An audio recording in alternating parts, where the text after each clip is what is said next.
এবার কিন্তু লাফড়া হবে। বলে রাখছি, দোলের দিনে তোমায় ধরে চান করাবো পলাশ বনের আবির কিনে। যা খুশি তাই তোমরা আমায় পাগল কিংবা মাতাল ভাবো। মহুয়া গাছের তলায় বসে উদ্যম ঠেসে হারিয়া খাবো। এক একজনকে দেখে বলবো, আরে কোথায় যাচ্ছ, দাঁড়াও না ভাই, তোমার অমন আলতা গালে আলতো একটু আবির মাখাই।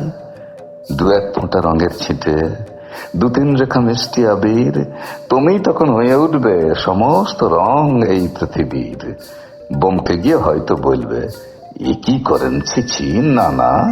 তখন আমি হারে রে রে ঝাঁপিয়ে পড়বে বর্গিহানা। দুই হাতে দুই মুঠোয় নিয়ে বেশ খানিকটা আবির গুঁড়ো আর শরীরময় নিজের হাতে মাখিয়ে দিচ্ছি তোমায় পুরো। চতুর্দিকে আগুন জ্বলছে, আগুন লাগছে পলাশ বনে। ফিরতে কি আর পারবে বাড়ি আগের মতো রাস্তা চিনে?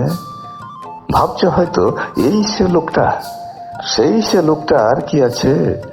এই বসন্তে মাথাটা ওর একেবারে বিগড়ে গেছে।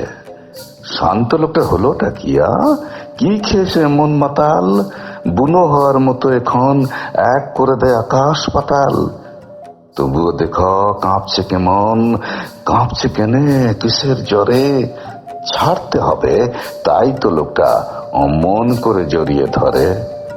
এতদিন তো ছেলেই না প্রায়, এবারে আর কোথায় যাবে? মা কি কসম, এই বসন্তে এবার কিন্তু লাফড়া হবে।